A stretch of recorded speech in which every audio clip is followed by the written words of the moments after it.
Selamat datang kembali di Rekat Kapitalis season kedua episode ke-50. Kali ini gue akan membahas mengenai outlook ekonomi dan investasi saham di tahun 2021. Pasti kalian juga gimana sih investasi saham di tahun 2021 mendatang dan peluang-peluang apa aja dan bagaimana keadaan ekonomi Amerika Serikat, China, dan ekonomi kita sampai akhir tahun ini dan bagaimana perkembangannya untuk tahun 2021 mendatang. Hari ini gue siaran sendiri karena yang lainnya berhalangan hadir. Sebelum kita mulai ke topiknya, jangan lupa untuk ke laman Karya Karsa kita, platform apresiasi kreator Indonesia, di mana kalian bisa mendukung karya kapitalis secara finansial biar kita bisa lebih bersemangat lagi. Kalian bisa menyumbangkannya melalui GoPay dan OVO melalui link deskripsi yang ada di dalam video ini. Langsung aja kita mulai untuk pembahasan ekonomi Amerika Serikat terlebih dahulu ya, karena dia merupakan ekonomi terbesar di dunia. Oleh karena itu kita akan membahas ekonomi Amerika Serikat terlebih dahulu. Kalau kita lihat di sini, sebenarnya Amerika Serikat memang sudah bisa dikatakan terlepas dari resesinya. Nanti akan gue bahas mengenai perkembangan ekonomi Amerika Serikat. Tapi yang perlu diperhatikan di sini adalah Fed Fund Rate tetap dijaga rendah, yakni suku bunganya hanya 0,25%. Jadi kenapa suku bunganya rendah? Agar orang-orang tuh lebih memilih untuk minjam uangnya di bank, agar pertumbuhan kreditnya bagus, agar orang-orang tuh ekspansi usaha dan perekonomian kembali tumbuh seperti sedia kala. Oleh karena itu Fed Fund Rate kemungkinan besar akan menjaga suku bunganya tetap rendah sampai tahun 2023 mendatang. Jadi peluang saat suku bunga rendah ini bisa dimanfaatkan oleh investor untuk berburu saham-saham yang bagus, khususnya mungkin di luar Amerika Serikat, karena di Amerika Serikat sendiri nampaknya perusahaannya udah mulai mahal ya, karena harga sahamnya naik terus dan kinerjanya juga belum bertumbuh seperti pertumbuhan harga sahamnya. Kemudian kalau kita lihat dari sisi inflasi Amerika Serikat sendiri masih cenderung belum balik normal ya, ke seperti di awal tahun 2020 yang lalu, di mana pada awal tahun 2020 tuh inflasi sempat 2,3 sampai 2,5% secara year on year per bulan. Tapi sekarang inflasi di Amerika Serikat hanya sekitar 1,2%. Jadi masih butuh effort untuk menaikkan inflasinya. Oleh karena itu juga Fed Fund Rate tetap dijaga rendah karena untuk menstimulasi konsumsi masyarakat di Amerika Serikat biar pertumbuhannya lebih bagus lagi ke depannya. Kemudian kalau kita lihat di sini tingkat pengangguran Amerika Serikat terus turun, sekarang di level 6,7. Memang belum di saat yang terbaiknya, yakni pada saat sebelum pandemi tingkat pengangguran Amerika Serikat bahkan hanya mencapai 3,5% dan 4,4%. Kemudian pada April melonjak karena ada lockdown di Amerika Serikat sampai 14%, dan kemudian sekarang kembali turun di 6,7%. Kemungkinan kalau misalnya ada lockdown lagi, kemungkinan ya tingkat penganggurannya akan naik lagi. Tapi gue agak ragu sih Joe Biden, meskipun dia bilang dia bakal memprioritaskan kesehatan, tapi gue rasa dia nggak akan berani untuk nge-lockdown Amerika Serikat karena dia tahu bahwa risikonya sangat besar. Nge-lockdown suatu negara mungkin hanya semacam parsial-parsial gitu aja sih. Gue juga nggak yakin dia akan lockdown. Paling dia nyuruh pakai masker, jaga jarak. Ya mirip-mirip di negara-negara lain lah. Coba yang kalau di Jerman kan sempat ada lockdown sebentar ya, setahu gue sih. Terus untuk PMI-nya ini juga udah ekspansi sejak bulan Juli, di mana sudah di atas 50 PMI-nya, Purchasing Manufacturing Index-nya si Amerika Serikat. Jadi udah industri manufakturnya Amerika Serikat udah tumbuh dari sejak Juli ya. Jadi memang udah permasalahannya sudah nggak begitu signifikan lagi kalau dari sisi manufakturnya. Kemudian kalau kita lihat pertumbuhan ekonomi, memang Amerika Serikat sempat mengalami resesi ya, di mana kuartal 1 turun 5%, kemudian kuartal 2 ini sampai turun 31%, 31,4% di kuartal 2-nya.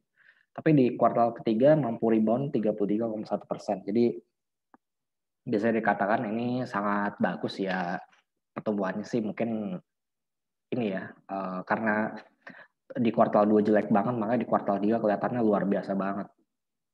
Sebenarnya kalau kita lihat sih ya masih sosok aja sih. Dan ini juga sebenarnya pelemahan ekonomi yang paling parah Amerika Serikat sejak tahun 1930-an kalau bisa gue bilang, karena di tahun 2008 pun ekonomi Amerika Serikat meskipun mengalami pertumbuhan negatif tapi nggak sempat sampai 31%, tapi kali ini hanya di satu kuartal ekonomi Amerika Serikat sampai minus 31,4%. Jadi Amerika Serikat kemungkinan di tahun 2021 kalau nggak ada lockdown, nggak ada pertumbuhan kasus yang sangat signifikan dan vaksinnya juga berhasil distribusi dengan baik, kemungkinan pertumbuhan ekonomi Amerika Serikat juga bakalan berjalan sesuai dengan rencana sih. Cuman perlu dilihat juga realisasi pertumbuhan ekonomi Amerika Serikat di tahun 2021 mendatang. Kalau di bawah ekspektasi, maka pasar kemungkinan bisa mengalami crash juga untuk kedepannya kalau misalnya pertumbuhannya tidak seperti yang diharapkan.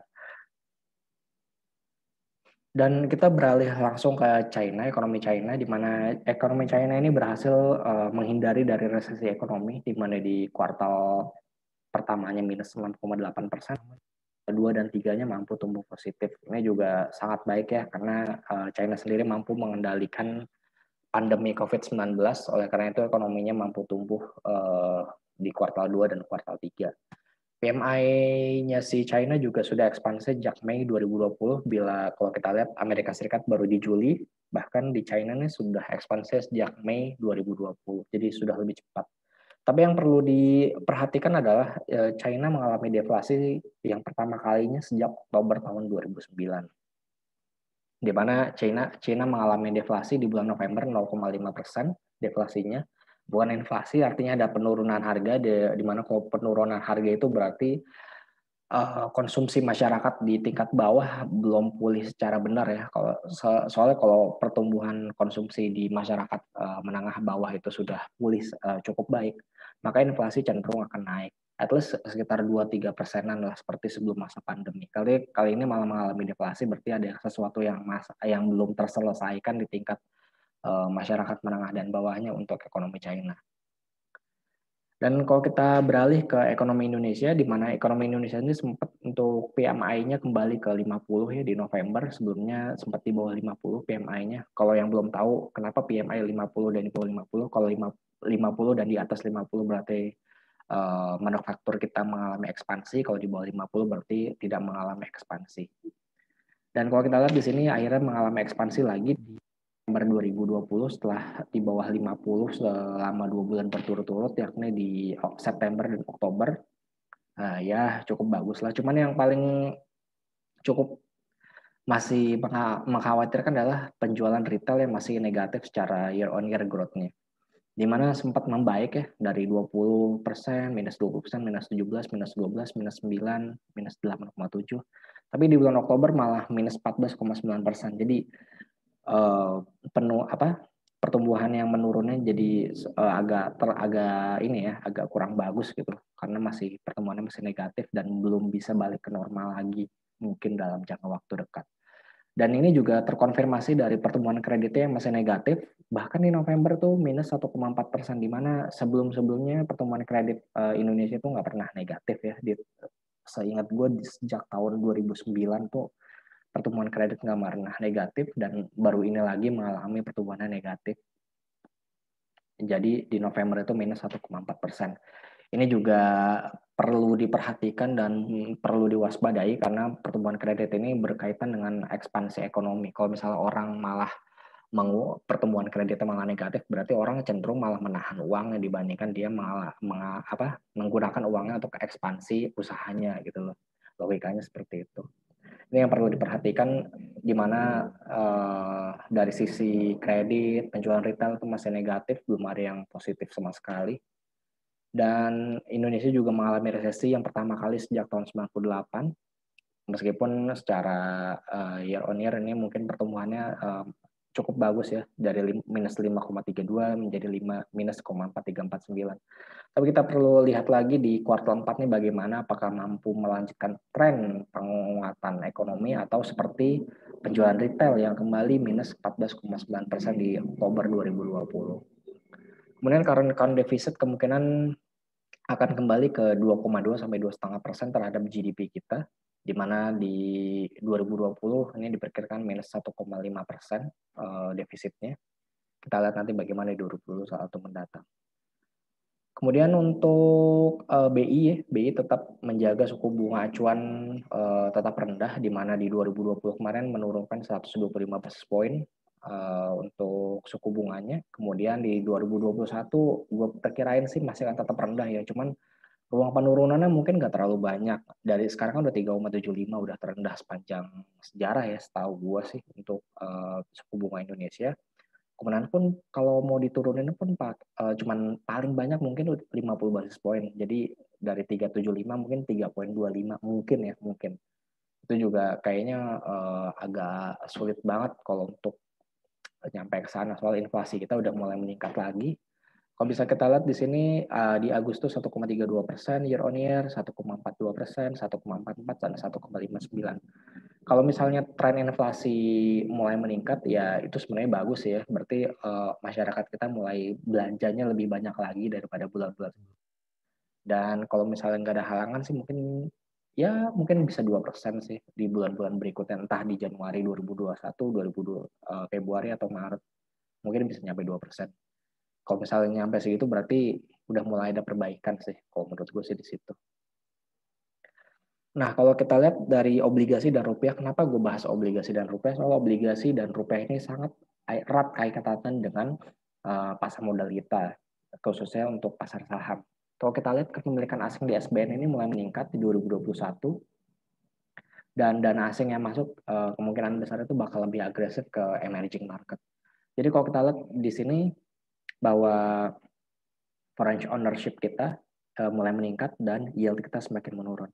Yield kita yang semakin menurun itu berarti karena memang harga obligasi dari obligasi pemerintah yang tenor 10 tahun berarti harganya meningkat, oleh karena itu yieldnya turun.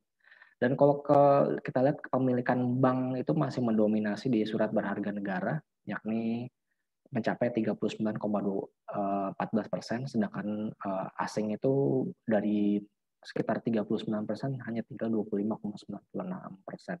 Jadi terbalik ya posisinya, biasanya asing itu posisinya paling besar di SBN, kali ini malah turun signifikan dari 39% menjadi 25,96%. Tapi menurut gue sih di 2021 mendatang kalau memang dana-dana asing itu balik ke Indonesia, ke pasar khususnya ke emerging market dan khususnya Indonesia, maka bisa kemungkinan besar SBN ini porsi asing ini akan kembali meningkat di tahun 2021 mendatang. Dan kalau kita lihat di sini rupiah dengan Chinese yuan atau renminbi ini pergerakan hampir sama. Kita lihat yang biru ini adalah yuan dan yang orange ini adalah dari rupiah. Pokoknya pergerakannya ini hampir sama ya. Jadi bisa dikatakan kalau misalnya yuan itu melemah maka ISG kemungkinan besar akan menguat terhadap US dollar. Dan kalau kita lihat di sini rupiah versus dari dolar indeks atau US dollar, di mana geraknya pada saat rupiah menguat maka di mana pada saat dolar indeks melemah maka rupiah itu akan menguat. Jadi logikanya seperti itu ya. Jadi kalau misalnya rupiah dan Chinese yuan ini hampir sama geraknya dan rupiah dan dolar indeks ini berlawanan geraknya. Dan yield obligasi Indonesia ini masih tetap atraktif dibandingkan dengan negara-negara lain, di mana sekitar yield kita tuh 6,15% sampai 6,2%, dan asing juga mulai net inflow di pasar obligasi. Nah, kalau kita lihat pasar saham sendiri, di sini kita lihat bahwa obligasi 10 tahun pemerintah itu terus turun, dan kalau kita lihat hubungannya adalah pada saat yield obligasi 10 tahun pemerintah itu turun, maka ISG itu berpulang naiknya lumayan kencang. Ini bisa kita buktikan di sini bahwa pada saat yield-nya naik, ISG turun, dan pada saat yield-nya turun, ISG-nya itu naik. Jadi hubungannya terbalik seperti itu ya. Dan kalau misalnya tahun depan yield obligasi itu dari 6,15% atau 6,2% bisa mencapai 5,5%, itu cukup bagus. Tapi gue agak ragu sih untuk obligasi bisa nyampe 5,5% kalau inflow-nya nggak terlalu signifikan banget. Dan untuk di pasar saham sendiri, asing mencatat net buy di November setelah mengalami net sell selama berbulan-bulan, khususnya sejak Februari 2020, di November akhirnya net buy. Dan pada 2020 ini tercatat untuk 4 kalinya asing mencatatkan secara tahunan. yakni dimulai dari tahun 2017, 18, 19, dan 20. Biasanya secara tahunan itu ISG mengalami net buy ya. Kalau kita lihat dari 2007 sampai 2012, ISG, asing itu selalu mencatatkan net buy di ISG. Bahkan saat di krisis tahun 2008 pun si asing itu tetap melakukan net buy sebesar 1,7 miliar dolar ya, kalau nggak salah ini.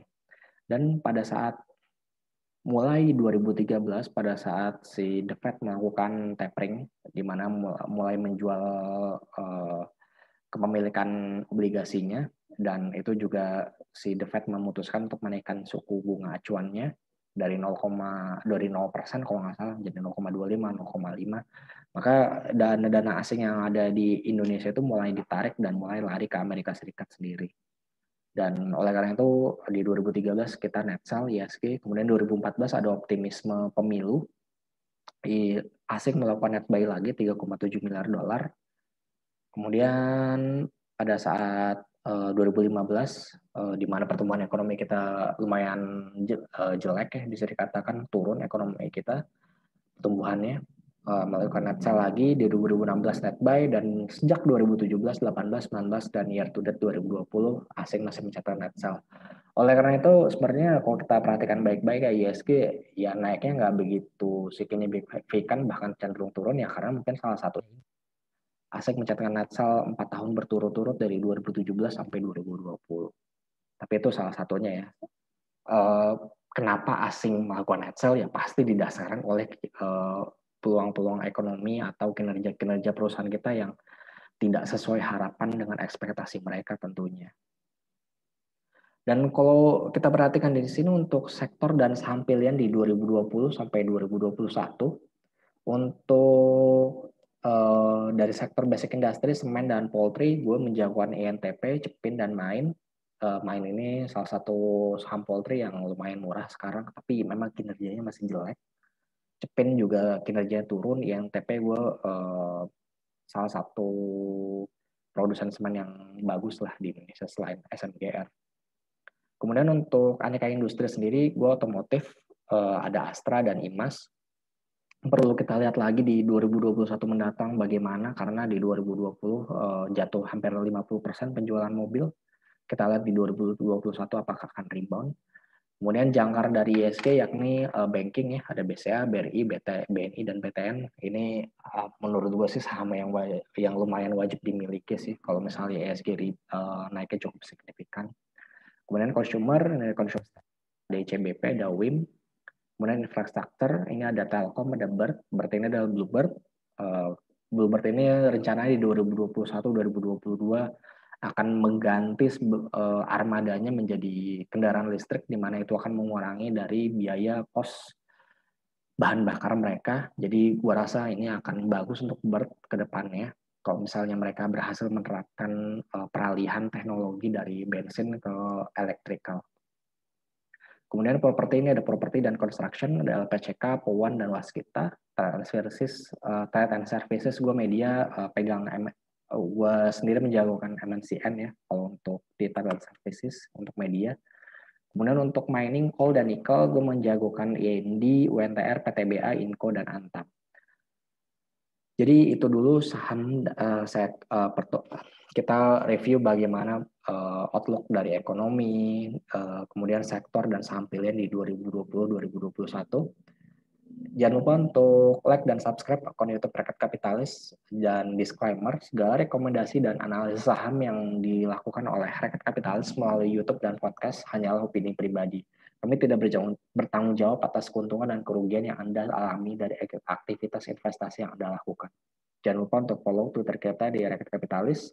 Kalau ada email bisa tanya kita juga di rakyatkapitalis@gmail.com. Gue Farhan, pamit undur diri dulu. Kita akan berjumpa kembali di episode berikutnya. Oh ya, jangan lupa episode terakhir kita di tahun 2020. Kita akan berjumpa kembali di tahun 2021 mendatang.